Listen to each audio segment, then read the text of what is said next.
Assalamu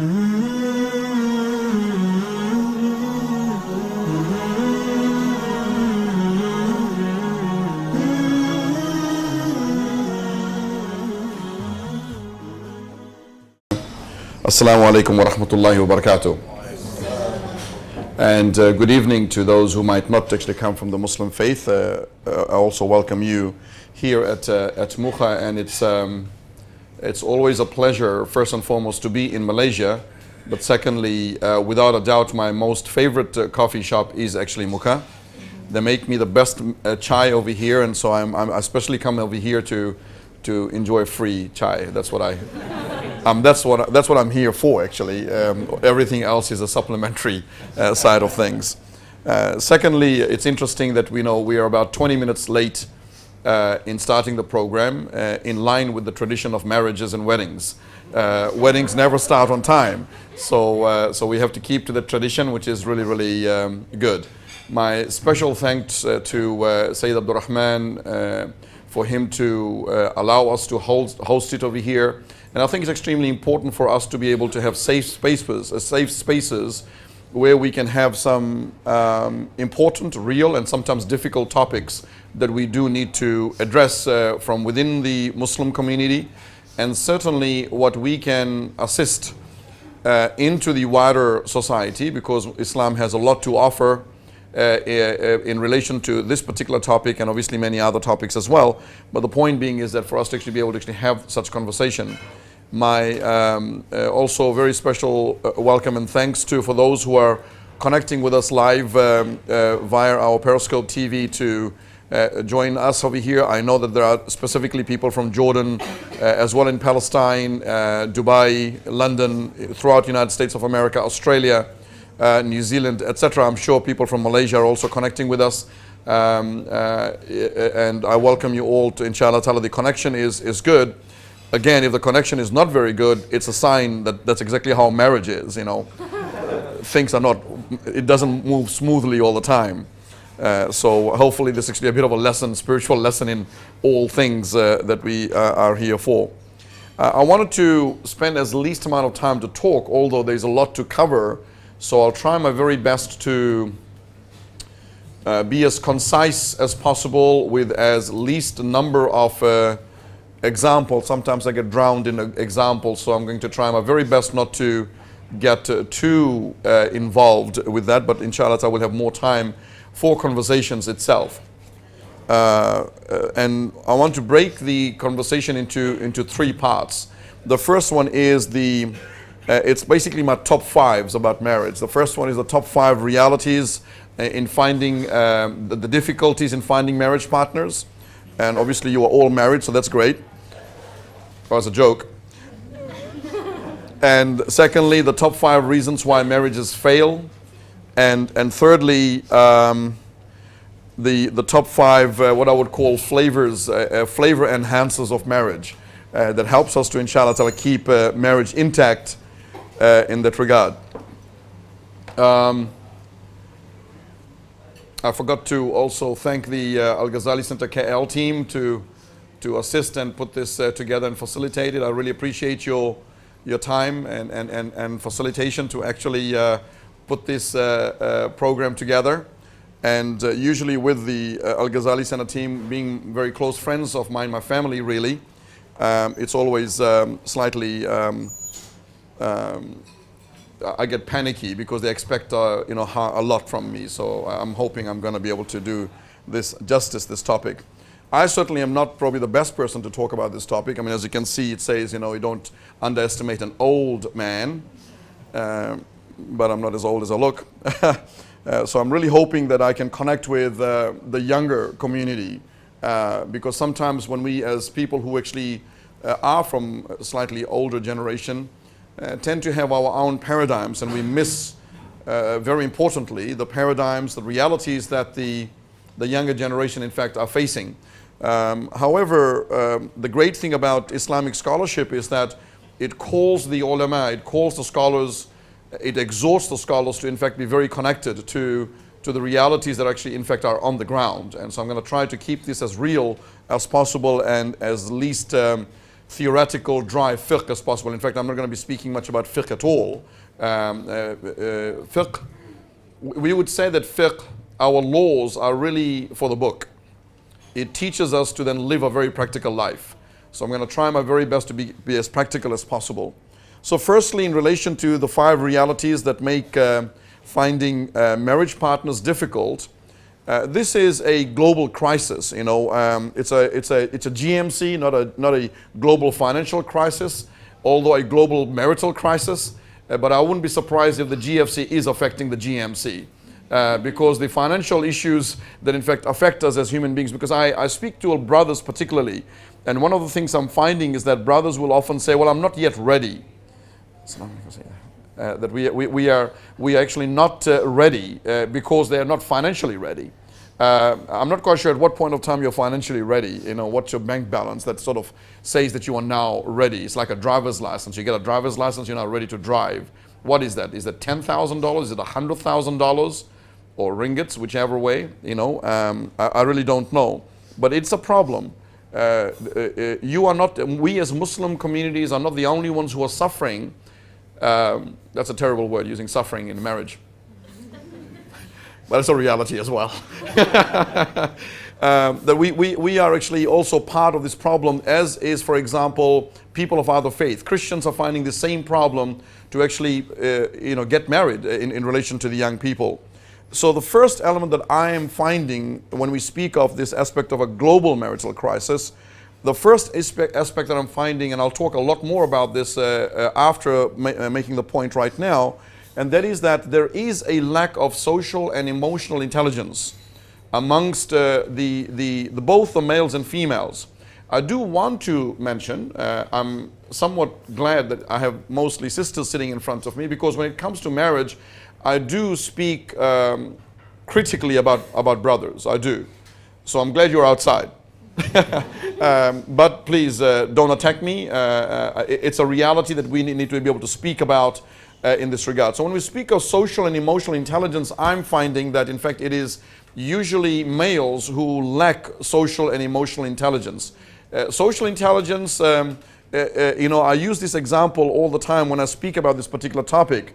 As an example, because it happened right in front of me. There was a brother and sister who they asked me to be their chaperone, if I could say, to actually meet each other, and so that I can actually facilitate this. So they, in my personal opinion, before they met each other, I think they were very compatible to each other for you know, for many reasons. They're really wonderful people as individuals. But when they met, I realized that the brother was just not socially adept to meeting females. And I'm about to do an action which is absolutely hilarious. I think I'm going to try and actually tone it down, because it doesn't look good when I do it. I look like a fool when I do it as well. So when they actually sat down for the first time in a coffee shop with me, the third person there, the brother just couldn't say anything. And so it was the sister who said, "Assalamu alaikum." And I'm not kidding, this is what he said, this is what he did. And it all was downhill from there. It goes, "Wa alaikum assalam." Like, he was so embarrassed that a sister would be so close to him and say salam to him, and he just couldn't relate. And this is a problem. This is a real problem, that the nature of our religion is that we have a very strict code, and a very deservingly strict code as far as this is concerned, because we can talk about the other extreme as well in this regard. But this is our extreme, right? So we have to make sure that our children, who ultimately become teenagers and youth, that actually we invest in them, that they become socially adept in relation to opposite gender.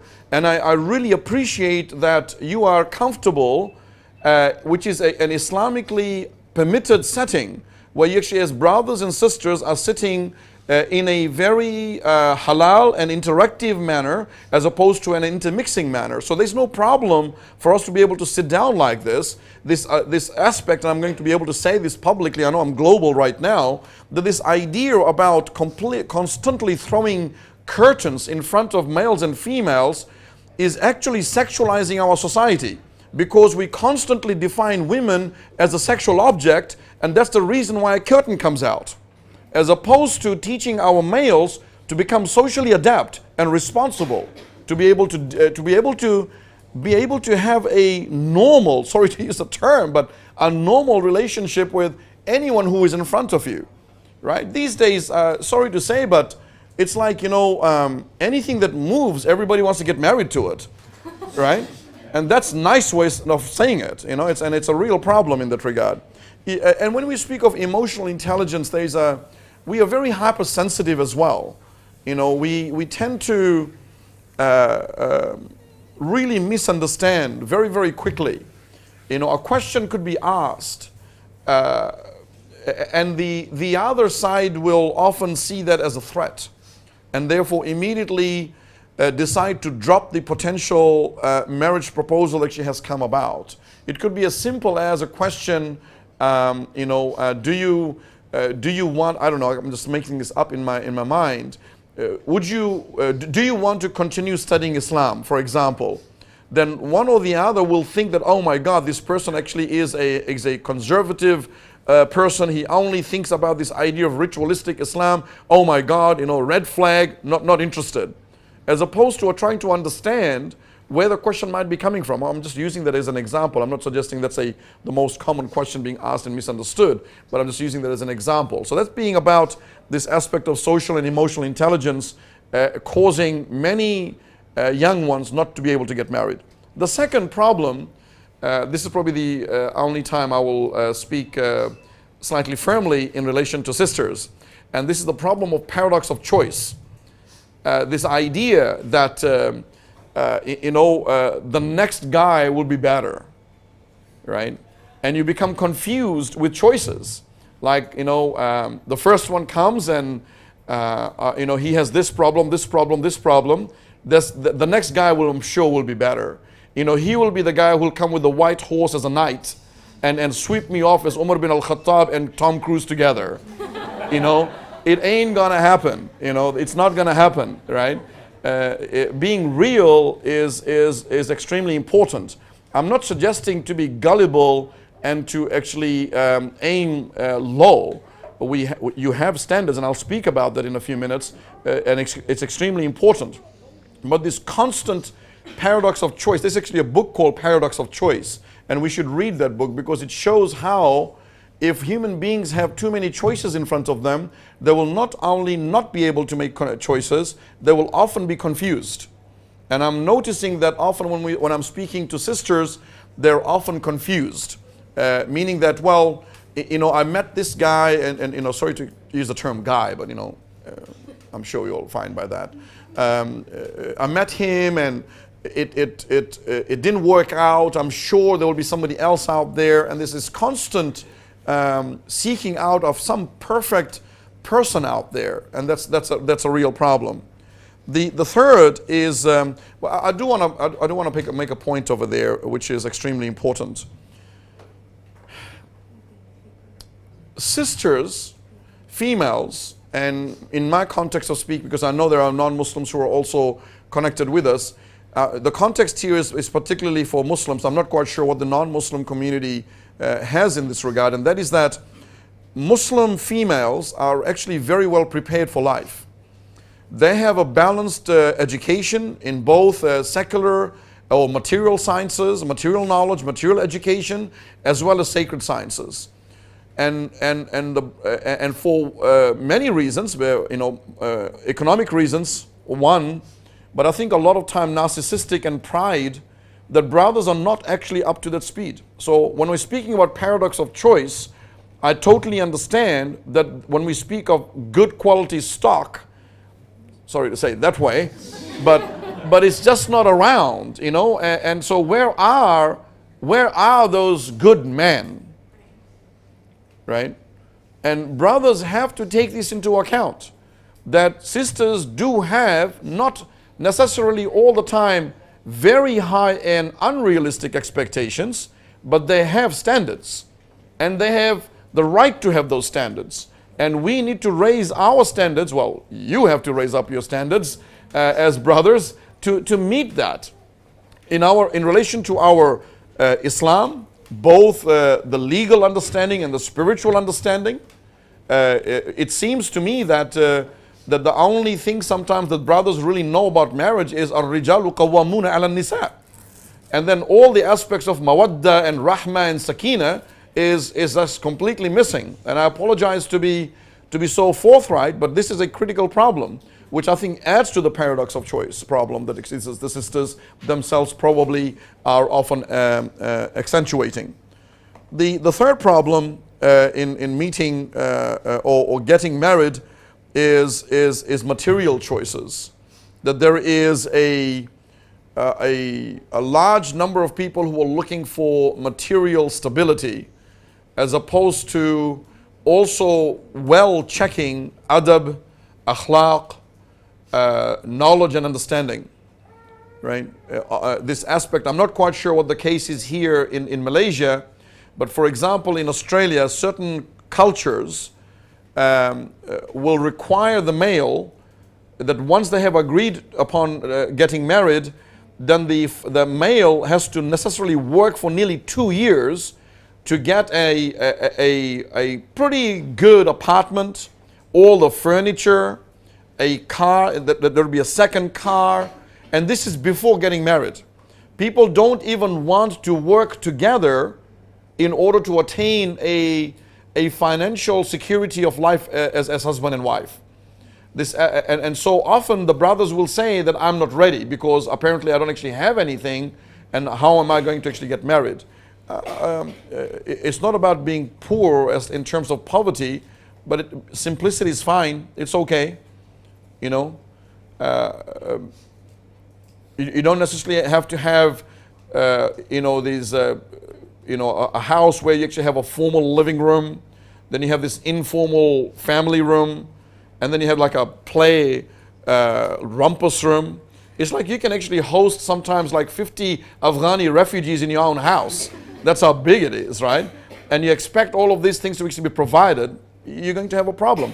And I do want to say that often this expectation is from sisters. It's not from brothers as much because they often have to provide for that. This also leads to the issue of whether women can work in Islam or not. Women are absolutely allowed to work in Islam, but they don't have to work in Islam. If you're a Muslim, you don't have to work as women. And I think it's an amazing honor for women that they don't actually have to work. But if you're expecting high level social standards of living, then I think it would be important for both parties to actually contribute.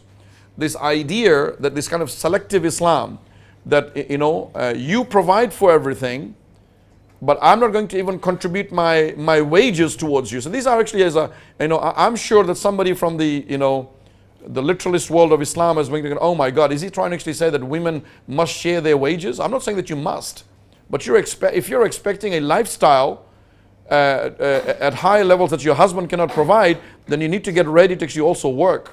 And so all of these dichotomous contradictions against each other is a real problem to actually find a compatible partner. And so that was the first aspect in relation to finding partners, making it difficult. Secondly, misunderstood Islam. You know, first and foremost, only when Islam suits, you know, Ar-Rijalu Qawwamuna ala Nisa, that I'm the boss of the house attitude, which is not even true in relation to what Islam calls us to. There is a, and I'll be very candid about this. If you come from a traditional, authentic Islam, and then you get yourself involved with a literalist, politically ideological Muslim, you're going to have a problem in your religion, in your marriage. If you are a Sunni and you go get married to a Shia, and I'm not going to say over here about the halalness and the haramness of that, although they're considered to be Muslim but not Ahlus Sunnah wal Jama'ah, and there is a permissibility for us to actually get married. But if you do that and you think this is all okay, it's going to be a problem.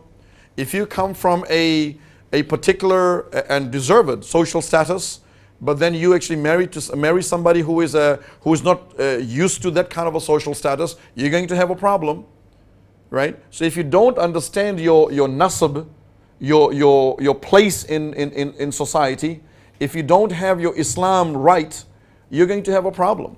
And later on we'll be speaking about in marriage, how domestic violence and everything else creeps in when you have demanding, oppressive, controlling husbands, and they drive this from their own Islamic ideology. Right? We'll speak about that a bit later on. A lot of brothers today are all politically savvy Muslims, but they're not personal excellence Muslims, right? So simply because you want to stand for political Islam and wave flags around and expect the world to change out of power, you will then come into your own house and demand that you actually have the power to tell people what to do and what not to do. And this, sorry to use the term, but this Wahhabist, Salafist Islam is causing a significant problem in marriages. This kind of demanding, commanding attitude upon our sisters. And it's simply unacceptable, and you should never ever lower your standards to actually marry a man, and this is obviously addressing to the sisters. I apologize, talking about men getting married to sisters. You should never lower your standards when it comes to akhlaq, when it comes to practice of Islam in which there is spirituality. Do not underestimate this, because it will come and bite you later on in your lives. And we have an epidemic problem, and so we have to say this.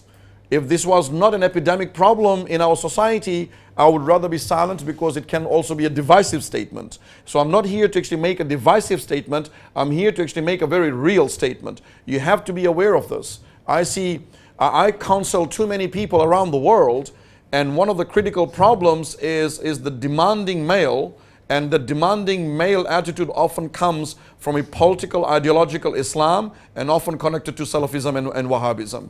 And this is a problem. The next aspect of this difficulty in getting marriage, it's probably not as applicable here in Malaysia, because you do have your Islam in Malaysia has literally embraced culture, and we'll talk about the problems of culture in a few minutes. But what I mean over here, for example, in Australia, we have Arabs and Indians who live like as if they're still in Beirut and Calcutta, and not in Sydney, right? You're downtown Sydney, Australia, and Australia has a culture, and you have to indigenize your Islam. And we have an usuli principle which says al-urf al-muhakkama, that the customs of a people is part of our legislations, right? So yes, you have a culture here that actually dates back to the times of the companions even, right? Not only post-colonization times of 14th, 15th century, but even earlier than that. You have a strong Yemeni Hadrami tradition over here, which is connected to the prophetic lineage. So your Islam over here is well established, not only in its tradition, but also in its authenticity. And that's a beautiful thing, right? And we need to appreciate the Malay flavor of teh tarik, Malay flavor of marriage, right? This Islam that actually here is very Malaysian, and that is actually a powerful and a very positive experience. So don't lose that. Don't become an Arabized Muslim. You're a Malay, right? You're a Malay, and live like a Malay, and be proud to be a Malaysian, as opposed to trying to, create yourself in this kind of a bubble, as if you have to go back to some foreign part of this world, and particularly Middle Eastern or Arabian worlds. You have a civilization of Islam over here in reality, and be proud of that, and hold on to that those cultures. But at the same time, which leads to the next point of this aspect of kind of an OCC, which is the obsessive compulsive culture, right? So where it becomes such a situation where you will override Islam in favor of cultures. This is where Islam draws the line, that Islam is paramount, and Islam embraces the positivity and the goodness of culture. But when culture becomes the basis by which we in fact do things, which disregards Islam, you're going to have a problem. not only within marriage, which I'll speak about in a few minutes, but in fact finding partners, because you then actually have two mindsets. You have one person who tries to understand things from Islam, in, for example, akhlaq, adab, understanding of our deen and practice, which actually has in it the Malay practice, no problem. As opposed to another person who's trying to get married to that person who's just thinking, nasi lemak.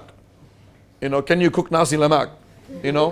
If you can't, pasta ain't good enough in my house. That kind of well, that's a too simplistic statement, but you know what I'm saying. That you actually completely override the qualities that Islam asks us to look for, and you simply not only live a cultural living, but you also disregard the very virtues that in fact Islam teaches us. The last point in relation to it being difficult for us to, for you to get married, is this aspect of our new world, and that is non-communal living. We have gone from face to Facebook, right? So there's this kind of a whole generation of coyotes running around, dressing themselves as peacocks on Facebook. The photograph is just like, so impeccable, Assalamu alaikum wa rahmatullahi wa barakatuhu, and then if you met them in person, the fingernails so dirty, the reason why I'm actually bring that up is because a sister just about a couple of weeks ago just actually asked me this question. He goes, how important is cleanliness? I said, what are you talking about? And she goes, I met this guy on Facebook. It's problematic. And he was amazing. But when I met him, he's a mess. He's a mess. But when I look at his photograph, all of this in business suit and all that kind of stuff, when I actually met him, he met me with a thobe which is not even ironed. And he had actually, dirt in his fingernails, which tells a lot, It tells a lot about character. Does not mean actually when you meet your prospective partner, you start staring at their fingernails. That might be a bit weird. But the point being is this problem where we are living in a digital world such that our reality is so weak, and we need to move out of this electronic world, particularly when it comes to marriage. It's one thing in relation to being there, doing your dawah work and doing the important work of whatever you do on social media, but it's another that you in fact are trying to find a partner in such a social space. The number of cases of serious failures where marriages actually have come through social media far outweighs any potential benefits that might actually come. The fact that somebody meets somebody and it works out, I'm not talking about that. That's great. Alhamdulillahi Rabbil Alameen. I'm talking about where people are out there who are in fact predators, and I'm not going to say entirely males, but mostly males, right? And that's a problem. In the digital world, you are unable to make decisions of character, etc., because you can type something, then backspace it, then type and edit, and backspace, and then re-edit, and it all comes out like a perfectly beautiful statement, right? That is not what tells us about the character of another person. So be careful of that and move more into real life. I think one of the elements in this regard that we have to rejuvenate or revive in the Muslim community, and that is to actually be involved in communal work, because we don't have a dating system. Alhamdulillahi Rabbil Alameen. The way we get to know each other is through amal as-salihat, through positive action, because positive action shows quality of character, right? So if you go out there as Muslims feeding the homeless, for example, as opposed to obviously going there to look for somebody to actually get married, because then now you've mucked up your intention with Allah subhanahu wa ta'ala. But you go there and do good work, a person's character will catch your eye. You actually have the potential partner or a person who's cutting onions really well. No, just kidding. A person actually who's out there selflessly helping everybody, and actually shows good character through their work of good.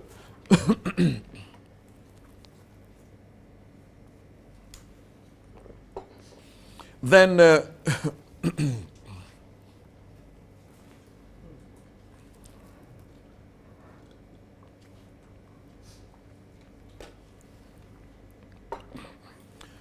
then you will be able to have a better understanding of that person. So I think it's very important for us to have real-time communal involvement as opposed to, you know, just being on social media or electronic media. So that being the top 5, if I could say, of the problems I'm seeing in different parts of the world in relation to finding difficult partners, and I want to move on to the top 5 reasons of marriage failure. And I know that I said I'm going to try and talk as little as possible. I'm going to try and speed this up a little bit. The top reason for marriages to actually start to have problems and ultimately have failure is a real issue and an embarrassing one at the same time, and that is intimacy. It's not finance, etc. Finance actually comes out number 2. The top problem is intimacy. The first is, and here I'm talking about young people. I'm talking about people who have been married and in marriage for the first 2 years, 3 years, 5 years. I know a whole number of marriages that ultimately end because of intimacy problems. First and foremost, the problem actually arises from a lack of sound knowledge. So we have again removed ourselves from sound, permitted, if I could call it intimacy education. I don't want to call it sex education, but intimacy education, an education where we are able to actually understand, each other at that intimate level, and obviously available to that kind of knowledge base becoming available to people who are looking to actually get married. And also, again, lack of emotional intelligence. That intimacy is, and I apologize to say it this way, but it's seen in a very mechanistic way. It's like it's mechanized. This is what actually we do, and that's it. There's no emotional investment by which you, in fact, build trust with each other in a manner that allows both sides to be quite vulnerable and free to each other, as opposed to having intimidation and problems that ultimately cause not only physical but psychological problems as well. And there's another time for us to actually talk about that in any detail. The second reason is finance and material ownership. The pressures of life, without a doubt, today living in this world is not an easy one. There are a lot of pressures to just get a household to work. And secondly, which is a problem for us, it's about what we call the living up to the Joneses, right? But our problem is living up to the Mahmoods and the Aishas of the community, right? They have this, we have to have it as well. This material definition and identification of our success and even stability of marriage. That simply because we have material things, that somehow this equates to a happy marriage. It's not. In fact, all it's doing is adding another wedge into the marriage, because to achieve those high material ownerships, somebody has to then sacrifice time. And then when you do that, you don't have time for each other. And one of the things that often people say is that, they say, say for example, I'm going to use the example of the husband. The husband will be working late, and he will say something like, "Oh, honey, don't be upset. I'm working hard today so that we can be together in 20 years' time." Trust me, that 20 years' time never comes, because you become addicted, and you're basically living a life where you are chasing your own tails, and it will never come together. If you can move from a materialistic to a non-materialistic life, a spiritual life, then you will notice that in fact you'll also have a very successful marriage. This next point is extremely important and connected to what we were speaking about before about Islam, and that's about maligned religious values. Controlling and oppressive relationships that in fact arise from a warped ideology. There is no place for this. For me as a Muslim, I take a very heavy stance that if a household is going to function in a controlling and oppressive manner, this is abuse. This is without a doubt abuse. To throw Quranic verses or hadiths in order to control other people, there is no time and place for this. And this needs to be eradicated from our community, to the extent where I would say that I would rather suggest to both males and females, but particularly for females, that if you see a person who is otherwise good, but their religion is not good, beware, because it will turn back on you and it will cause you trouble. Another is to demand or expect the perceived station that you might have with Allah subhanahu wa ta'ala, and you expect your partner to live up to it. Well, first and foremost, if that's the perceived station you have, then you have no station. Because the only station we hold is one of humility. Whatever your station is with Allah subhanahu wa ta'ala, only Allah subhanahu wa ta'ala knows. So this idea that you do 1,000 salawat a day and then expecting your spouse to do the same thing, this is not the way to be living. To the extent where soon it becomes extremely oppressive and demanding. And so we need to be having a relationship where we nurture each other for their excellence with Allah subhanahu wa ta'ala, not measured with you, but measured what excellence can be for them. Fourth is without a doubt abuse. And in order to talk about abuse, domestic abuse, we need to talk about it from a zero tolerance perspective. But what does zero tolerance mean? Today's world is reducing domestic abuse only in relation to what males give to or hand out to females. And that is by far and large the greater level of domestic abuse. But there is also a female to male. So when we want to speak about zero tolerance from males to females, we also need to talk about zero tolerance from females to males. From the male perspective, it's often physical oppression, financial control, and believe it or not, marital rape. When this is a rising problem. When you have ideologies which are teaching our youth, believe it or not, there are people who teach this in a mass manner. And that is that apparently there is no such thing as marital rape in Islam. To actually force yourself. I have seen too many marriages break apart for this one particular reason. So this is abuse. This is without a doubt abuse. From the female to male, this is the ignored abuse I speak about, and this is a psychological and manipulative abuse. Pushing the buttons to cause trouble, cold shoulders because something might not have worked out, and that cold shoulder goes for a week. And treating people like, or treating your husband like that, unacceptable. Right? It's unacceptable from both sides. Male to female and female to male. And believe it or not, the fifth reason for marriages to have problems and ultimately have failure is in-laws. Interference, and believe it or not, sihr. Magic, black magic, whatever you call it. How's the best way to translate sihr? Witchcraft, bad stuff. Probably just bad stuff. Right? To actually كيف يعني نترجم لعن curse. To actually curse. To curse your son-in-law, or to curse your sister, your daughter-in-law. Right? And to interfere. The husband and wife ones, I'm going to use a simple example. Of course the problems are pretty huge.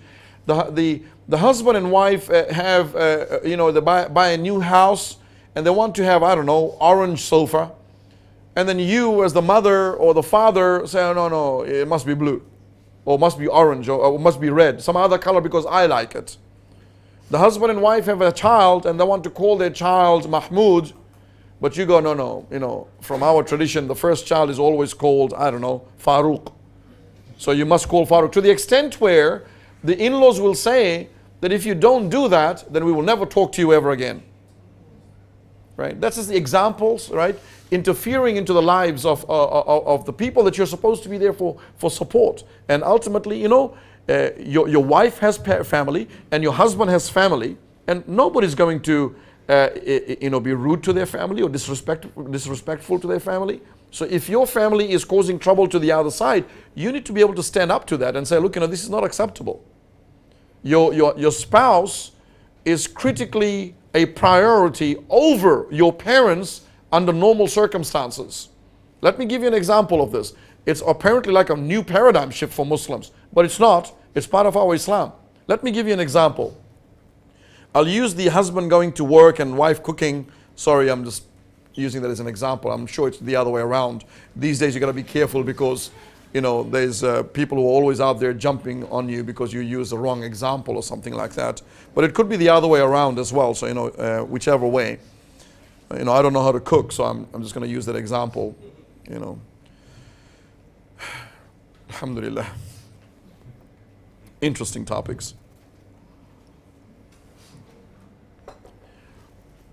Imagine the wife calls the husband and saying, I don't know, tonight I'm going to cook you your favorite meal. You know, it's going to be a romance night, you know, whatever way it's going to be the romance night, you know, candles are going to be out and whatever, you know, or barbecue with a big fire, whatever. and the husband agrees, he now promises this actually is going to happen tonight. And then the husband's coming back from work at 5 p.m. and his mother calls him and says, you know, in Indian we say beta, you know, son. What do you say in Malay, son? Sorry? Anak? A-N-A? A-N-A-K. Anak. You know, anak, I know I've made your favorite, I don't know, steak or something like that. You know, come and eat with me.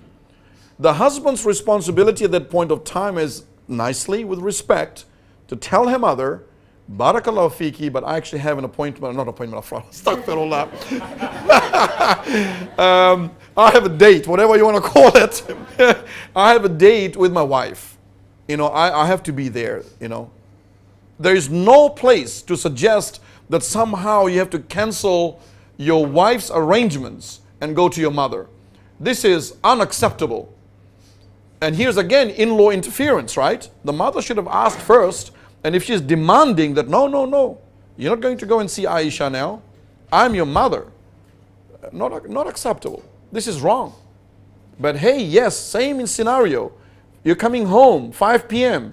and you're about to go home for a wonderful dinner and a quiet time with your wife, and your mom says that, look, you know, I'm actually about to finish off with my medication, and if I don't get it tonight, it's going to be problematic. You got to cancel your dinner. Be a man. Right? Be a man. Know your rights and know your responsibilities. And as a woman, know and understand what actually has happened over here, as opposed to getting angry about it as well. Right? We have to live with chivalry. We have to live with uprightness and know what our place is without any sense of loss and fear. That when you would make the right decision, your spouse should support you, as opposed to using that as a grudge. Later on in your life, 10 years later, do you remember you canceled the dinner for your mother? You know, like I went to buy for her for medication, man. No, it doesn't matter. I cooked your main meal and, you know, the candle burnt the house down and alhamdulillah. So those are the top 5 marriage problems and ultimately leading to some failure. Lastly, the top 5, what I'm calling flavor enhancers. I'm in Malaysia, I just love food, so everything's about flavor and things like that. I'm going to talk about what are the 5 things that if you really work on within your marriage, inshallah ta'ala, by the will of Allah subhanahu wa ta'ala, your marriage will be a positive one. It will be an exciting one. It will be a renewing one. And it's also going to be an evolving one. What do I mean by evolving? Let me actually explain that. When you get married first, your marriage will not be the same when you are 10 years old. 10 years old. That would be problematic. When you are, in fact, when your marriage is 10 years, or when your marriage becomes 20 years. But if your marriage is slipping down and you're starting to take each other for granted, that's a problem. But what you need to learn is how marriages actually, or relationships actually evolve. You have to learn new ways to express love, to be able to share time together. Children come into the marriage and suddenly you don't actually have as much time for each other. You now have to learn new ways, not tricks, but new ways to be able to still be there for each other. Right? As a simple example, your children now become a basis by which you actually are explicitly expressing love for each other as well. And how do you do that? You need to learn how to do that. Right? As opposed to expecting that what we were like when we were 5 years ago to be lived right now as well. It's not going to happen. Right? Don't put unrealistic expectations on each other. So here are the five. The first one, communicate. Do not assume or expect to be understood. Don't be silent. Speak and say things. Share your emotions. You know, be positive in your and constructive in your emotion and speak to each other openly. You know, he is your husband, she is your wife. Who else are you going to be able to express openly your love, your concerns, your fears? Right? Secondly, consult. And here, make decisions together, even if it's small. There is a beauty in to be able to sit down and actually have a consultation on even the smallest of the things, because it's it's a way that you're actually expressing selflessness, that you are actually taking the other person's hopes and desires into account.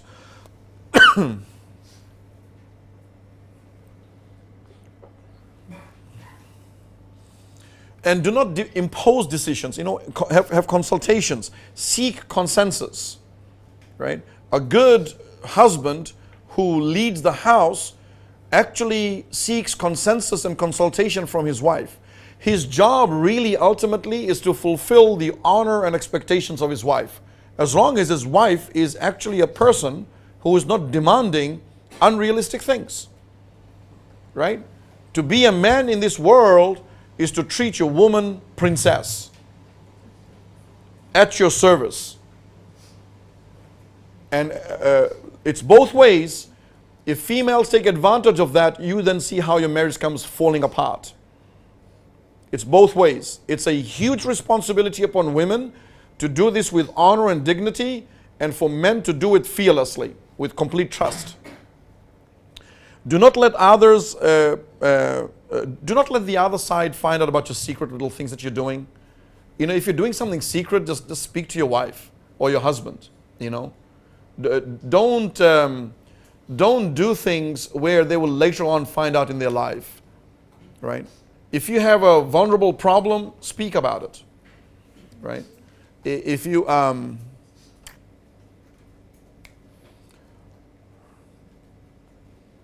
I won't bring the topic up. I'll let it go from now.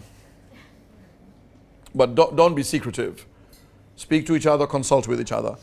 Third, make it a commitment that you are a couple together. Make sure you make time to spend time alone together. Don't just get lost in the world. There's got to be time that you actually are simply just chillaxing with each other. Right? And when you're together, a good way to express love, because you know love can be expressed in many ways, is to be selfless as to what the other partner wants, as opposed to just what you want. You know, simply because you want to go to a particular restaurant and just you go there all the time is not a good way to express your love. You know, find out, know what your partner loves and facilitate that. And if you are selfless in your marriage, you don't have to look after yourself, because both parties, if they are selfless, then somebody else is looking after you and looking out for you. And if I can say to move on from, I'm not this is what I'm about to say is purely my opinion. I will separate this, but I will mention it. We need to have a paradigm shift as Muslims. We need to move from holidays to holy days. Travel for spiritual reasons. Don't go to Bali and destroy the earth, but go to Turkey and make ziyarah. You know, spend time together where you are spiritually bonding with each other, but at the same time enjoying the beauty that Allah subhanahu wa ta'ala has endowed upon us as human beings. And fourthly, it's important to acknowledge each other. Do not forget, you know, as you pass on with your marriage, it comes to a time where you simply take each other for granted. Do not forget this. Be a person who actually acknowledge each other. And there are gender realities of acknowledgement. So let me share with you briefly, in a very overarching way. The way men like to be seen that they're actually acknowledged, is that they are given honor and this aspect of what I would say respect. Respect should be both ways. This is not about just men seeking that. But one way that, for most men, if you say, I love you, it probably means very little. But if you say something like, I really appreciated the way you opened the door for me. I'm just making this up. I'm not very good at this kind of stuff, Then actually for the men it says that I've done my job properly, right? They love that ability to be honored for what they do. For females, they like to be appreciated, right? So don't tell your wife that you've put on weight. That's a joke. I didn't mean that. What I mean is that, if your wife cooks a meal, stop saying there's not enough salt in there. Thank her for putting a meal together, and then tell there's not enough salt in there, right? But show your appreciation, and most importantly, that what women very much treasure is presence. Presence. If you're sitting with your wife and she's speaking to you, do not, trust me on this one, do not check your phone. Sit down and be present with her. Even if you're looking at her completely blankly, but she should she should almost get the impression that you're just so engrossed in her, right? That was just again a joke. Don't deceive each other, but be present. Another thing, there's a very wonderful video which is called Nail on My Head. Nail on a Head. Where the woman comes from work and the husband's sitting there and she's got a nail on her head, right? And she's saying, dear husband, I had a terrible day today. I've got this headache. And he goes, yeah, because you've got a nail on your head. And she goes, you're not listening to me. And he goes, but I'm telling you that that's the reason why you most likely got a head and pain in your head. She goes, no, you're not listening to me. I was at work and there were so many things to be done and this headache. He goes, I'm telling you, you've got a nail on your head. And she goes, that's it. You're not listening to me. The point about the video is that women are not so much interested. You're going to keep on fixing their problems. They want that you are listening to them, that you are there and giving your time and you are appreciating and acknowledging that they have a voice, that they are able to speak to you, particularly about some very vulnerable things, right? So be a person who appreciates your wife and that you are present with your wife. And for females, for wives towards men, show that you honor him. Show that you are holding him with dignity and do not lose dignity for each other. And lastly, extremely important, and it's a rising problem, and that is, in a marriage, one thing that is non-negotiable, and that is trust. Do not break each other's trust. That you never break each other's trust, you live virtuously, that you do not do anything that undermines the other side. Secondly, do not, and particularly in today's world, do not allow non-mahram looseness to enter into your relationship. Do not ever have a situation where one side will ever, I'm not talking about suspicion here, I'm talking about where you would treat your spouse lesser than a non-mahram opposite gender. Do not allow this to actually come into your marriage. It will destroy your marriage, let alone negative or disliked and prohibited kind of looseness. And lastly, trust is a two-way street. Broken once, it's the hardest virtue to repair. It's the hardest virtue to repair. Do not break trust of each other. It's better for you to admit to anything that you've done that is not necessarily sound than to justify and then ultimately be found to in fact undermine your partner or create a sense of distrust. Because that will be the most difficult, to the extent where in fact it actually can break marriages completely. But here I'm talking about enhancers, so I'm not going to talk about it from a negative perspective.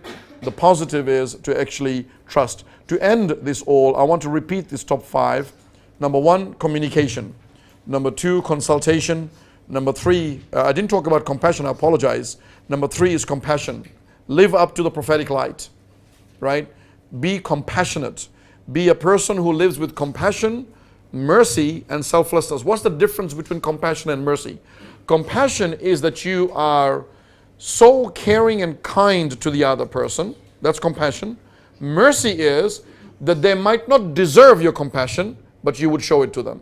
They might do something wrong, you immediately forgive them because you know them to be a better person. I mean, the person's your spouse. Why did you get married to a person that you don't, that you think is lesser? You'd only get married to a person that you consider to be good and important. So if they've done something which is wrong, forgive. That's where mercy comes in. And be selfless. Be selfless in your love, unconditional in your love. None of these kind of things that, if you do this to me or for me, then I will appreciate you or something like that. Don't do that. Don't create conditions for your love. Be unconditional for your love. So consultation, number one. Number two, compassion. Sorry, let me start that again. Number one, communication. Number two, consultation. Number three, compassion. Number four, togetherness. Number five, acknowledgement. And number six, trust. So obviously I said top five, but this is a marriage talk, and you often get things wrong. Jazakumullah khairan. The first thing I want to mention is this. I know these questions are important. And often obviously we have to ask fiqh questions, and so I'm not suggesting that the question is wrong.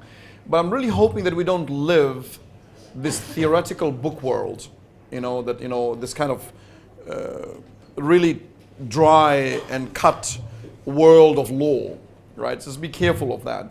So what do we mean by nafqa over here?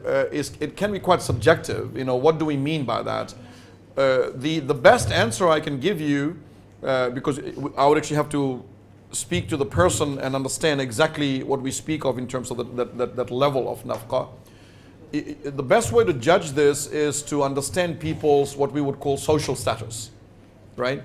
So if people actually come from a particular, this aspect of, for example, in the Shafi'i school particularly, you have what is referred to as mahar al-mithl, which is basically a mahar amount, and it applies to nafqa as well, which is the contribution that you give towards your wife is based on the social realities that the woman actually comes from, right? So it would be wrong if somebody comes from a very wealthy family and they're used to certain manfa'at, certain ways of living which are beneficial and ornamentation, that they would actually have to sacrifice all of that. If they want to do this, it's beautiful, it's no problem. But if that's where they are, then you have to meet that standard. And that's the reason why Islam talks about nasab and hasab, to actually have this quality that actually meets people's lineage as well as meet people's socio-economic status as well. So it'd have to be based on their socio-economic levels, rather than this expectation that I'm what I would call a kind of a, if I could say, a kind of a common socio-economic person, but I'm expecting to actually live with Louis Vuitton every other day, right? It just we're not gonna. That is actually unfair. The only thing I can say about that is that I would need to know what we mean by that level of nafqa. The last point about that is not about actually seeking from the in-laws. In-laws have nothing to do with your marriage. Just keep in-laws out of this kind of stuff. It's nothing to do with them. But you can require that, and you can, as a female, particularly in a country like in Malaysia, I'm sure that your Sharia court over here can actually take action as far as this is concerned. I don't know what the Sharia court here does and does not do, but it is actually a legal matter that actually can go that far. That's the reason why I said the original point. If marriage is going to that level where you have to take legal action against each other, then there is something greater a problem in that marriage than this issue of nafqa. And lastly, what needs to be asked and understood, and obviously I won't be able to understand from the question here, is that why is it important?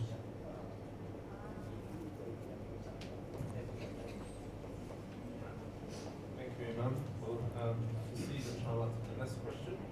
Assalamu alaikum. A sister and a brother had the intention to get married as a nikah. However, the brother's parents objected the plan due to the fact that the sister is older by 4 years. In contrast, her parents did not object. What is the best next step onwards? Is separation the best option in order to avoid haram relationship?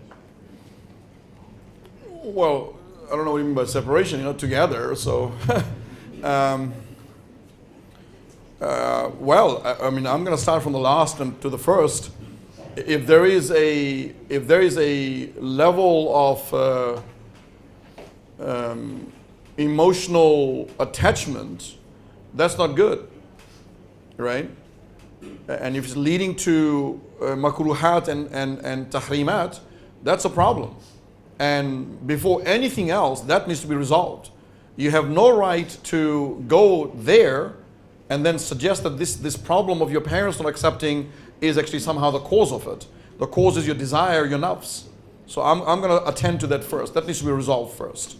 Coming back to the core of the question, you know the hadith that we all know in which the Prophet ﷺ says that marriage is from my sunnah and who does not follow my sunnah is not from me, is actually a hadith, there's a backstory to that, in which one of the people of the time of the Prophet ﷺ was going to actually get married to a non-Arab in that regard. So it's the same thing, age, ethnicities, etc. And both were good people. They were known to be pious people. But one side rejected them because they were non-Arab.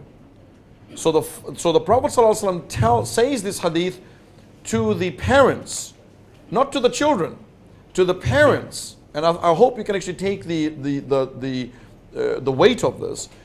He says ﷺ to the parents that this is unacceptable, that you are in fact not fulfilling the very right that they both in fact have to actually get married, and marriage is my sunnah. In other words, he's telling the parents that marriage is from my sunnah, and who does not follow my sunnah is not from me. He's telling the parents, you are in trouble with Allah subhanahu wa ta'ala. Parents are destroying the lives of their children. I'm sorry. Too much of this is happening around the world. Parents have to raise their standards, and we haven't even spoken about parents, we only spoke about in-laws. But parents really need to raise their standards, their ethical standards, to support, facilitate, and assist their children to enter into a worthwhile, deserving, spiritually good marriage.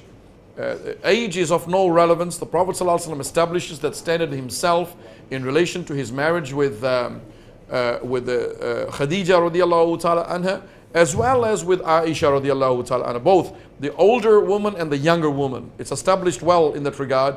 Age is not the issue. Of course, if there is immaturity, that's a problem. That's a problem. But I don't pick that up from the question. I pick from the question that in fact there seems to be purely an age issue. This is not the basis by which we in fact reject each other. And continuing a little bit on the question, how do people apply aspects of sabr and tawakkul in this trial time? By having a strategy. When you as young ones go to your parents and you know that what you're about to suggest to them may not work as smoothly because your parents have their own ideas, then you got to first build a strategy. This might mean that you first spend some time to actually create a new friendship with your parents. Half the time, it sort of works like this, right? You are born, then your father says something like, oh, his nose looks like the grandfather. Then the next time he knows that he's got a child is when the child is going to the kindergarten. Oh, my little baby is going to kindergarten. 6 years has gone past by. Then the next thing is like, oh, going to the school. And then, oh, you're going to university. And now actually you're at university, and then you, Aisha, sitting on the table and saying, Dad, guess what? At university, I met a really wonderful brother. His name is Mahmoud. I don't know why I'm speaking about Aisha and Mahmoud, but, If anybody here was Aisha and Mahmoud, I'm not speaking about you. All right, I just want to make the disclaimer. I'm not speaking about you. And then the father will, or the mother will respond something like this: "What, my little girl? When did you start to talk about marriage? You know, I'm going to tell you when you get married." Like, hang on, your child's grown now. And all of this time, we did not spend time, invest time to actually build friendships. So now it's basically, now you're talking to each other about something so personal. So one of the strategies is that if you don't have that relationship with your parents, to build a relationship with your parents. So you are able to more freely talk about these matters. So strategy, whichever the elements in that regard is. Number two, this would be a controversial statement. You do need to know who you are. If you're going to be a person where you always listen to your parents, even if they tell you to do the wrong thing, stop looking for another person. Just talk to your parents and say, please look for someone for me. Right? Because you're going to come up with some idea and your parents are going to reject you and go, oh, well, it's not going to work out. And you've just invested all this time to know the person. Right? But if you're a person you are able to speak to your parents, and your parents do listen to you and to your opinion, then build a strategy by which you are going to also work through in a manner which is birrul walidain. And what is birrul walidain? Birrul walidain is not obedience to parents. This is a concept that's completely misunderstood. Birrul walidain is being good to your parents. That you have a right to respectfully put forth what is good for you and then work through with patience and with courage and patience, with kindness and excellence and beauty, to be able to convince your parents about what you're actually getting into. Most of the time, most parents simply want good for you, but it's the nature of parents to want good for you by doing silly things, like no, it's not going to happen approach, right? But they're just being protective. So understand where their concerns are coming from, and then address those concerns for them so that they go, okay, look, I now understand. Of course, I know in some circumstances not as easy as that, but inshallah ta'ala, it can actually work most of the time. For those who don't know me, I'm a pretty straightforward person, so I apologize what I'm about to say. That's a pretty presumptuous question. To suggest that what your level is actually the level by which people's Islam is measured. Right? So how do you actually understand lower standards? The standard is prophetic. What is expected of us to be a human being is good adab, good akhlaq, without the norms of bad. In other words, it's one thing that somebody, for example, I don't know, got fired for deceiving somebody at work, right? Whatever, this weird ideas come in my head about examples. So that's one. And the person is otherwise a good person. It just happened. You can't judge him based on that particular experience.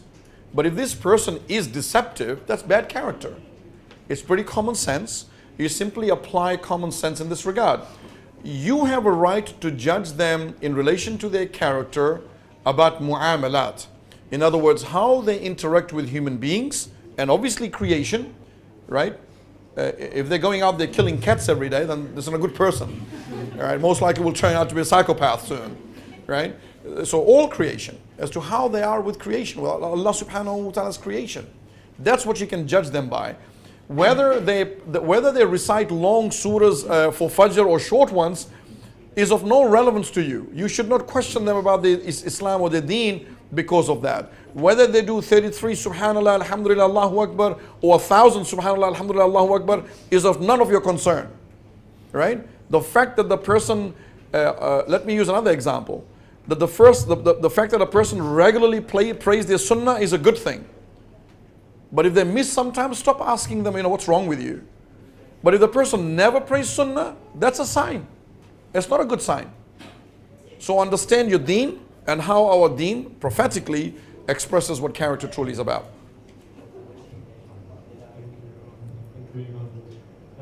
Another question that we received from the audience is how to eliminate the effect of marital problems on children or reverse the damaged one.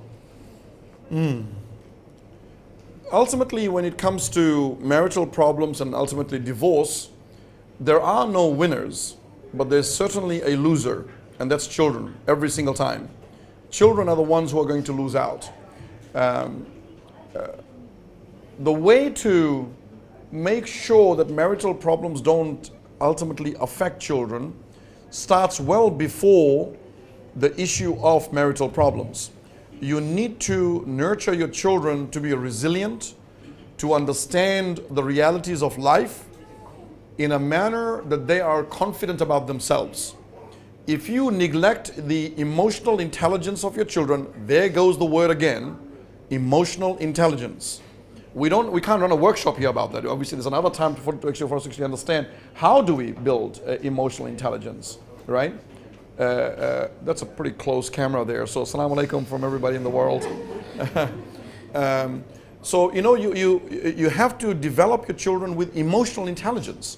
That if they do find out about marital problems, that they can, inshallah ta'ala, work through all of that and have the ability for patience and resilience. But it's extremely important for parents to make sure that they, if I could say, remove marital problem discussions into private space. They need to actually do this in private space. If children can pick up vibes from a mile away, right? So particularly with the mother, if the mother is sad, in despair, children will often say, "What's wrong, mom?" The mother can have a beautiful smile, but the children will pick this up. But the mother still has to be strong enough to say, "It's all good. It's all good," right? Don't use your children as a way to prop your own emotional stability. Find somebody else. Find an adult to do so. Do not allow your children to be the basis by which you're going to actually prop upon them to get your own emotional stability, inshallah ta'ala. Okay, so the question is briefly the reality that we actually do have to face. It certainly is the case in Australia, and I can let you know that in fact I'm very much aware of this actually in fact in Malaysia as well, where you have both males and females who are, and usually females who are actually looking to get married to non-Muslims. And this is a rising problem. It's not a small problem at all, because of perceived and real problems in finding good brothers, both perceived and real. To the extent where often non-Muslims, their akhlaq, their adab, their emotional intelligence, the ability to actually have an understanding of responsibilities is far greater in many cases. And we have to accept the realities that we actually have to face. And so, of course, even if it's a practicing sister can often be attracted to all, because they are attractive things. Akhlaq is attractive, right? So people will be attracted to those kind of things. So that actually is a problem. I don't know what the solution to that is, other than to place the burden of responsibility on both males and females and say, first and foremost, in the relation to where many females are starting to look outside of the faith, that brothers, again, I have to go back to say the brothers have to raise the bar of their standards, by which they are confident, chivalrous men. If you're still playing PlayStation, you're a boy, man. You're a boy. And let me repeat that. You play a PlayStation, please don't come and talk to me and tell me that you play a PlayStation. You're a boy. You can't wash your own clothes. You're a kid. Grow up. And sisters have to deal with this. I have situations where people who have gotten married and the wife, she goes, he's a great guy, but he doesn't even know what the washing machine is. Like at 21 years of age, you're still calling, "Mom, where's my socks?" What the? Don't you know where your socks are? There's a hadith where the Prophet ﷺ says that if you cannot be clean, if you cannot be organized in small things, you will never be organized in large things. It's a hadith. So when you go to a 21-year-old's bedroom and it's a mess and a half, they will not be able to have a relationship which is going to be organized and dignified, because you can see what's actually going on right in their bedrooms, right? So the only thing I can say is that from the male's perspective. From the female's perspective, and I'm sorry to, drop it down to this world of sabr. Nothing is more important than your relationship with Allah subhanahu wa ta'ala. No relationship with men will ever ultimately take you to Jannah, as much as a relationship which is built on faith with Allah subhanahu wa ta'ala. So do not do anything that will take you away from Allah subhanahu wa ta'ala. Just don't do that. If you are resilient about this and you do the right thing despite our potential leaning, and you fight that off, Allah subhanahu wa ta'ala will facilitate it for you. Have faith in Allah subhanahu wa ta'ala, have certitude in Allah subhanahu wa ta'ala. Don't act on your, I'll show you to use the term, but temptation or your leaning, right? The very fact that you have that and you're questioning yourself is a sign of faith. Then strengthen yourself. If you do, Allah subhanahu wa ta'ala will then respond. That's how it will work. In relation to Ahlul Kitab, there is without a doubt a technical permissibility to actually get, for male Muslims to actually get married to a female from the Ahlul Kitab. It's a technical permissibility. But then in today's world, people say Muslim, I'm going to get married to a Christian. There's no difference in relation to a Christian at the time of the Prophet ﷺ and what Allah subhanahu wa ta'ala refers to in the Quran as Ahlul Kitab and Nasara and Yahud, for example, than today. Their religion has not by far actually changed per se. It's still exactly, Trinitarian world is still a part of this world. Nothing's changed as far as this is concerned. Certainly religion has evolved. In that case, Islam has evolved, right? So I'm not talking about that. The belief system is still exactly the same in that regard. So Ahlul Kitab, marriage to Ahlul Kitab is a technical permissibility. But the fact is, this is selective Islam I was speaking about, right? You don't know your deen, but you want to act upon a supposed right of marrying the Ahlul Kitab. So now you're calling an Islamic rule, but you don't even know your religion. That's bigotry, right? So that's a problem. Why? Because in current world, once you get married in those kind of circumstances, we have to think about children. What happens to children? What about the ability to establish your rights? Because the reason why the male Muslim is allowed to marry the female, because he is required by God as a Muslim that she will still be able to go to a church. It's a fiqhi, fully established rule.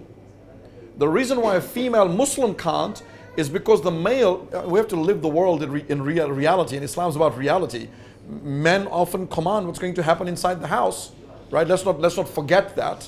And I'm not suggesting it's right or wrong. I'm saying that's the reality. So you now have a female Muslim who gets married to a non-Muslim, and he now wants to have pork inside the house. What can a female say and do? But a Muslim male is required by God because he's a believer, and he has a legal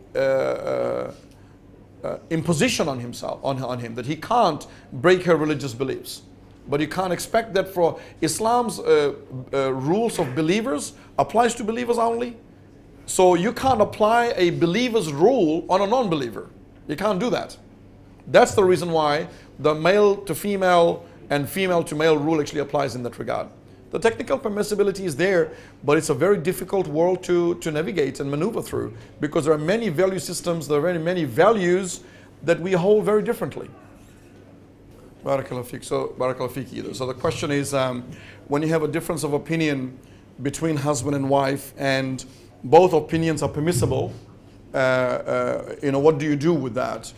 The simple rule is this. Let me use an example. Let's say the wife,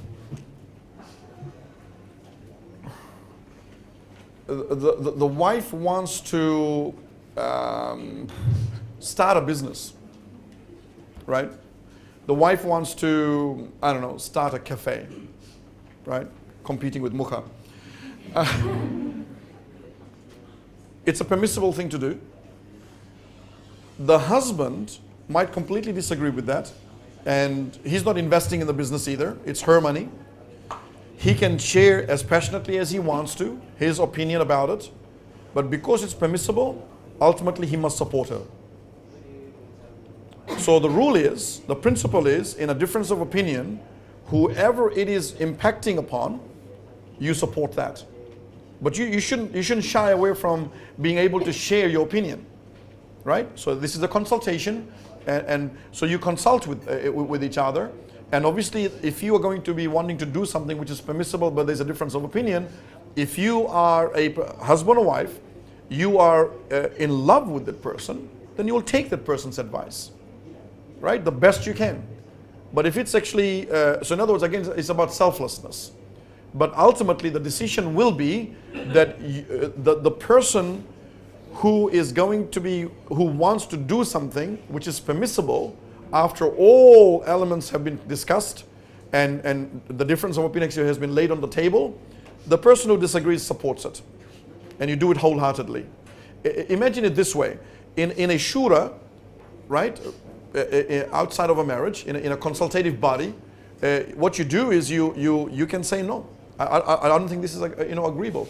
But when the majority of the group comes to a decision, if you said no, once the decision is made because you're part of the shura council or the consultative body, you then wholeheartedly support it, right? And guess what? Spouses, husbands will do that at work, but you do the same thing at home, right? So that's how you live your life in this regard. When it comes to this idea about listening to the husband, if that's how a household is run, there's something problematic in that regard, because Islam is not calling us that the husband tells the wife what to do. Islam calls us to consultation. That's what Islam calls us to. But if a decision is about the well-being and the goodness of a family, the husband's responsibility is to completely and selflessly listen. But then he also has a responsibility to make the right decision. And when he makes the decision, it is what the decision is. Again, let me apply it to work. We do it at work all the time. When it comes to mullah, money, we do it every day, right? You're going into a boardroom, you sit down, the departmental managers say this, that, and the CEO goes, I've listened to it, and as long as it's fair, he listens to everything, but we will do this. Everybody goes, no problem, we're behind you, sir. Right? So we do it for money, then we should do it at households as well. Because the idea of servant leader, being the husband, he's a servant leader. He's not a leader as a power. He's a servant leader. He's a khadim. When he makes the decision, he should be making the decision entirely selflessly, right? So as a wild, silly example again, say for example, the family wants to make a decision on a holiday, a holy day, right? He should not be making the decision because he likes to play golf and let me just go to a golf place. He listens to what the children want. He listens to what the wife wants, and then he makes the best decision based on that. You know, if Muslims, if human beings only knew what it is to be a man would not want to be a man. And a woman would not want to have equal rights either. Because it's tough being a real man.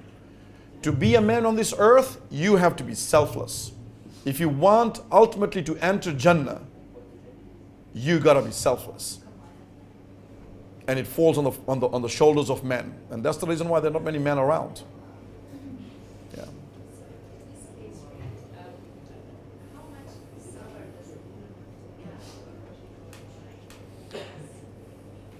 Yeah. So the question is, how much sabr does the woman show if the man is not actually fulfilling these kinds of high ideals?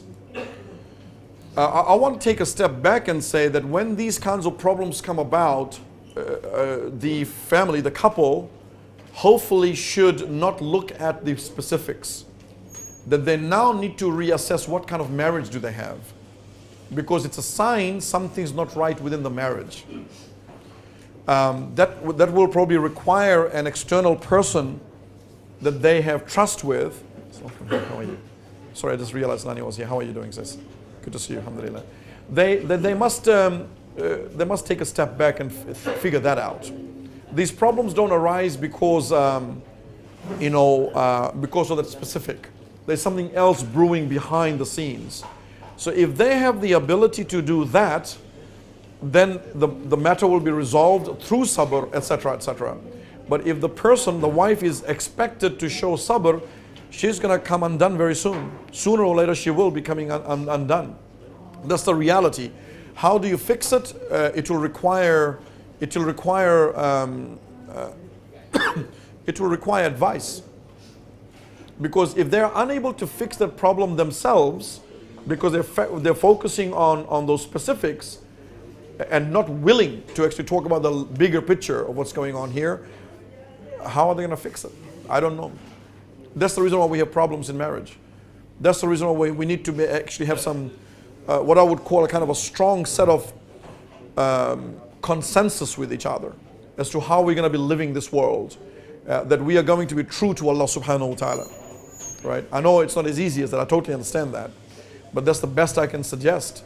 And we have to constantly call people to that. That's all I can say. How does it get resolved? You have to then get to the specifics, sit down with the people and then give them advice. And hopefully the people will follow through with that advice. Yeah, so the question is about this ideals of husband, ideals of wife.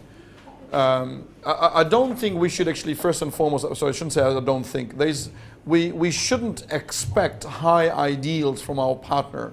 We need to expect them to be reasonable in how they conduct themselves, in which virtue is norm, right? That akhlaq, fadail are norm, right? That's what we expect of any human being, let alone husband or wife. But we should be husband and wife that we nurture, encourage, motivate each other, not only the other, but each other to be better human beings, to attain our own excellence. Not my excellence upon you, but what is your excellence? Who are you as a person, and how can I help you to become the best person you can be? What do you want me to do? I'm at your service, right? So you can find that best. And if you could do the same thing for me, for example, right? That's what we should do. There is no ideal human being except the Prophet ﷺ. He is the lighthouse, he is the benchmark, and he is the basis by which we actually understand our own excellence, and we will never be perfect. He was perfect, but we will never be perfect. But we can attain our own excellence. And every human being has their own unique excellence, right? Your level of excellence will be completely different from my level of excellence. And we need to make time to understand each other so that we can say that I have a good understanding of myself and a good understanding of yourself. Let's work together. I mean, it's one of the most amazing things to do in marriage is to work together to make each other a better person, right? Not imposing, but because the person consents to taking that kind of a path. Husband's asking the wife to leave the house. Or the wife telling the husband to leave the house. All right. Okay, let's talk about the wife leaving, asking the husband to leave. Go in the garage. That's a good place to go. If I'm understanding the question properly, if this is an argument and you are being asked, I can see many potential bases by which the questions are actually arising. If it's an argument and one is saying to the other, look, leave the house because it's the best way for us to maintain some level of peace and calm, the husband should. He should go and find a friend or call a friend, do 50-50, whatever he wants to do, and let the peace happen. And get a time out, in that regard. I'm not quite sure why it would be the case of actually leaving the house or the expectation of leaving the house. Because you could be in a different room, for example, right? I think time out and just giving people space is extremely important, particularly in argument. But if the context of the question is like saying, leave the house, I have nothing to do with you anymore, I mean, that's an implied divorce, right? You have to now look into how the culture functions, the customs of the people, what do they mean by that, Because in some cultures, saying leave the house means I'm divorcing you. It actually means that in African cultures, actually, they don't say divorce. So this is where Al-Urf al-Muhkama comes into play.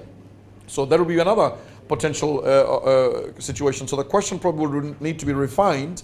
The third alternative is, in fact, the person saying that I can't live with you anymore and we need to actually create some space, whether 3 months or 6 months. that will probably require some kind of counseling to actually come to a sound conclusion that this is the right thing to do. Because when people are so heated up and they're arguing, they're probably not thinking straight. So they do need a trustworthy person who can understand both sides and give them advice in that regard, as opposed to just, leave. If the question is applicable to more like family members, right? So the father's telling the son that, you don't have any place over here. I want you to be out here. If the son is financially independent, then he should listen to his father, make the intention that I'm listening to my father, right? And I'm listening to my father, obeying his instruction to me, and I'm going to move on in order to avoid harm. Our religion calls us to dar al-mafasid, to remove harm, to avoid harm. Wa jalb al-masalih, to actually bring about an accrue benefit. So if that's what's going to be able to happen, that in fact there will be greater benefit, then alhamdulillah, that's what we should do. So that's if I could say, different options to the general question. Would your last option be applicable, let's say, to a couple who's living with their in-laws, whichever right. in-law is, and the in-laws... Definitely so. If the in-laws tell you to leave, then I mean, if this is a decisive statement, in other words, not as an angry statement, of course, then you should start making arrangements to move on. I see that as a great opportunity to just leave if you're living with your in-laws. So thank them that they have been so nice to you, and ultimately even so nice to actually ask you to leave. Can I deal with the first question first? When it comes to marriage, these questions are like ooh, heebie-jeebies. So the first question was more electronic gender interaction, right? Okay. So the same rules apply, and more so in electronic circumstances. Males should not have female friends of frivolity, let alone husband and wife. But if males and females are so-called electronic or social media friends in amal al-salihat, then this is okay, right? This is okay. I'm going to come to husband and wife in a minute. But if it's a friend because she's a cool girl, there's no place for Islam about that. There's just no place. That is offense to Allah, right? In terms of husband and wife, they need to be doubly careful. And that's the reason why I was saying before that don't ever have a situation in a marriage where you have secrets, even if it's an innocent but loose secret. Do not entertain loose, if I could use the term, flirting with the opposite. There's just no place for that. You're going to hurt somebody, even if it meant that you were just being kind. You have to be very careful. So if I can use myself as an example here very quickly, I will receive, for example, very, very personal questions from sisters. And sorry to be very blunt, but say, for example, a question on sexual intimacy. So, and this is entirely private. It's entirely electronic. Nobody knows this actually is happening. I must make every effort that there is no slipping and no misunderstanding as to how I'm going to answer this question. You have a double responsibility. We have a double responsibility in social media because it can be easily misunderstood. Things can very easily slip away into the wrong side about this. And particularly when it comes to being husband, wife, and we should not have any social interaction which is of frivolity and superficiality with the opposite gender. Now you might think that I'm so conservative, but I'm sure that you have heard me enough over here to know that I'm actually not coming from a conservative background. I'm coming from Islam's tradition background. There's a difference between conservatism and traditional. Traditional is a genuine, authentic Islam. There's a time and place, there's adab for everything. And in the electronic media, Allahu Akbar, how many marriages have fallen apart,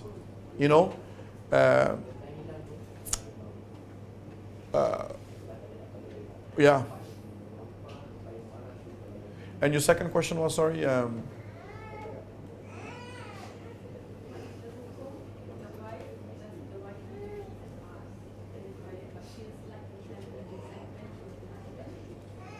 So sorry, why does she feel resentment towards her husband? Why does she feel resentment?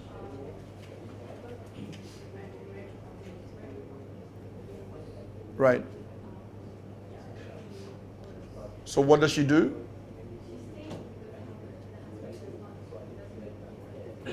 Okay, all right. So the question is that the wife is responsible and does what she's supposed to be doing as a wife, but the husband has some serious defects. However, the husband doesn't give her a divorce because the problem has gone so far. For example, cheating, as you have mentioned. In a country like Malaysia, so I'm going to answer that question from the context of Malaysia, you've got a Sharia court, right? And so you bring the matter up there. Certainly, counseling is extremely important. But again, if both parties agree, when you have these kinds of problems, will the other spouse who actually has been the defective one actually going to agree or not is going to be a, a seriously important question. A lot of times men don't like to go to counseling. But the ideal would be that in fact it starts with counseling. And again, we cannot underestimate the power of forgiveness. So to be very holistic about this question, it's not. I'm not suggesting they should go and seek a divorce. That's what I'm suggesting. But in order to ultimately get there, because I'm feeling there's an implication that you're suggesting in the question. So I'm suggesting that you have to go to the Sharia court to do what needs to be done. But I want to also bring it back to the importance of forgiveness, compassion, and mercy. If the matter can be resolved, because overarchingly the person is a good person and he has done something wrong, he or she, both ways. I would absolutely place the priority and importance of forgiveness and compassion.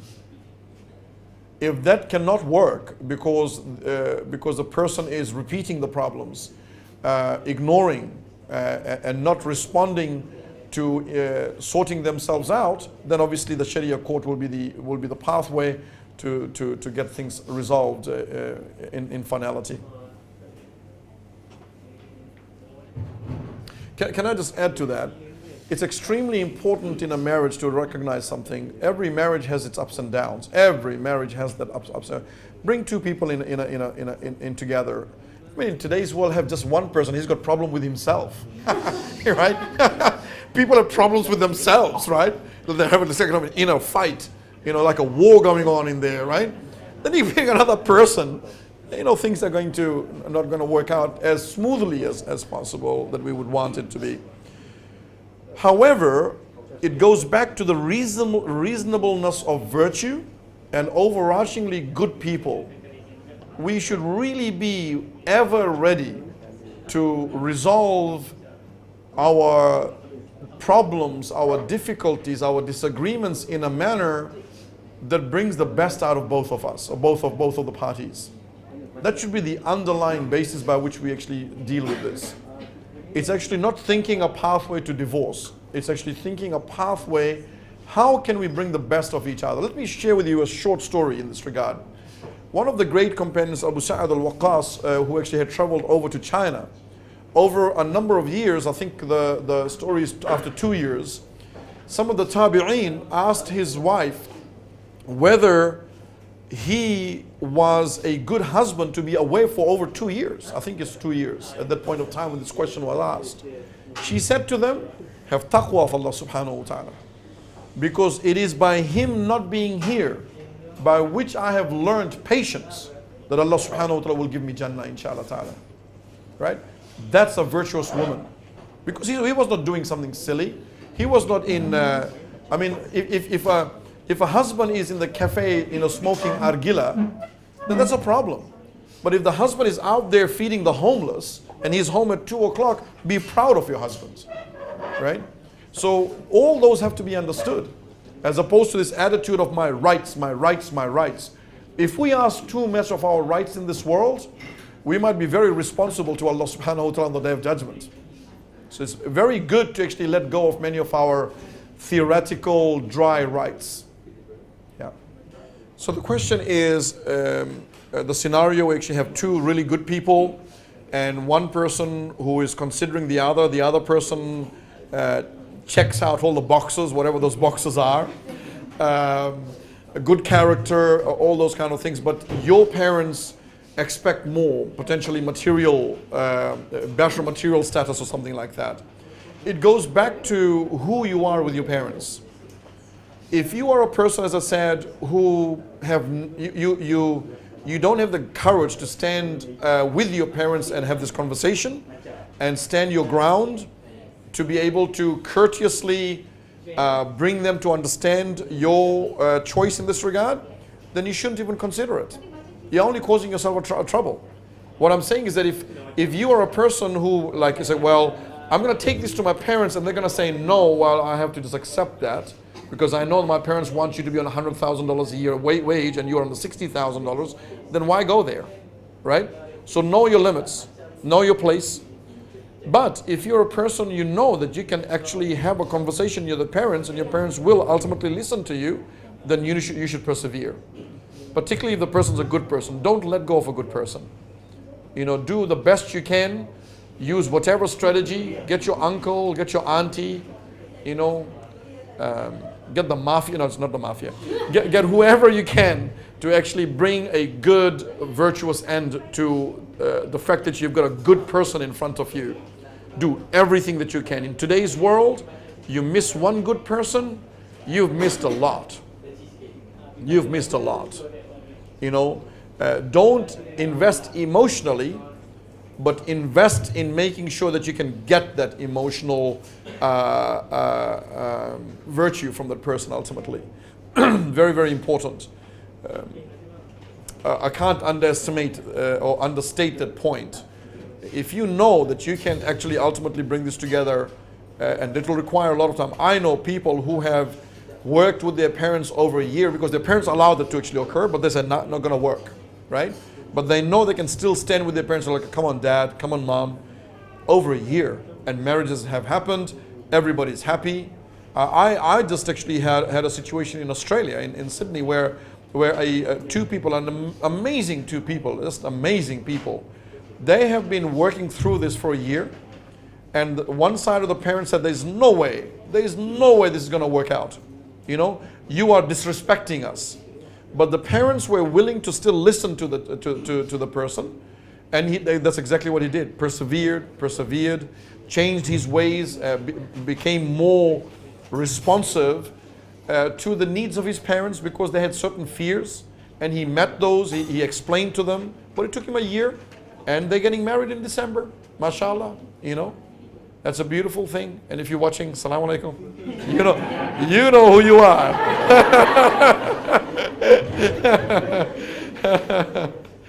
Alhamdulillah. Alhamdulillah. Okay. I think it's past 10:30, so we'll inshallah stop here. I'd like to thank you very much for coming to this event, inshallah. Imam Afroz is someone who comes regularly to Malaysia. I think this year is going to be 5 or 6 times, inshallah, till the end of the year. Whenever he comes, he has quite a number of public events, so please do get in touch with whether it's Mukha, Piecemeal, and obviously Al-Ghazali Center, which is his organization. Inshallah, he was having another public talk tomorrow in Sunnah Chala, the Muhkha Community Center. It starts at 8:30. It's serve well and be well. We'll talk a little bit more about community work, positive citizenship, a lot of interesting things that we will talk about. So please be there. There's good coffee and good food tomorrow as well. Everyone will be happy.